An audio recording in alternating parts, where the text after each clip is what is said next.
Di sicuro le scuole non possono modificare gli atti ufficiali. Questo è un paletto, un punto fermo. Quindi tutto ciò che è documentazione, certificazione formale sulla carriera dello studente non può essere modificato se non con la modifica effettiva del sesso della persona. Ovvero il registro non si tocca. Interviene la dirigente dell'ufficio scolastico regionale del Veneto, Carmela Palumbo, sulla proposta lanciata dal liceo artistico di Treviso insieme ad un pool di avvocati di istituire un regolamento per le carriere alias che aiuti i ragazzi e ragazze che stanno vivendo un momento di transizione.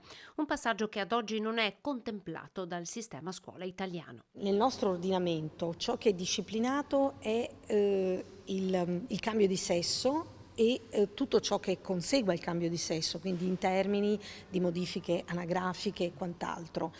Il periodo cosiddetto fluido, diciamo, della fluidità, non ha una disciplina. Di errore ideologico parla l'assessore all'istruzione Elena Donazzan, per la quale la carriera alias rappresenta una forzatura che non aiuta i ragazzi a risolvere e chiarire questo momento di dubbio e transizione. Questa posizione molto ideologica porta solo allo scontro senza senso anche di tipo istituzionale. La scuola, oltre appunto a accompagnare nella crescita, deve accompagnare nel rispetto delle regole. L'esponente di Fratelli d'Italia applaude invece alla citazione, al merito nella nuova dicitura del Ministero dell'Istruzione, un segno di un governo, aggiunge Donazzan, finalmente politico.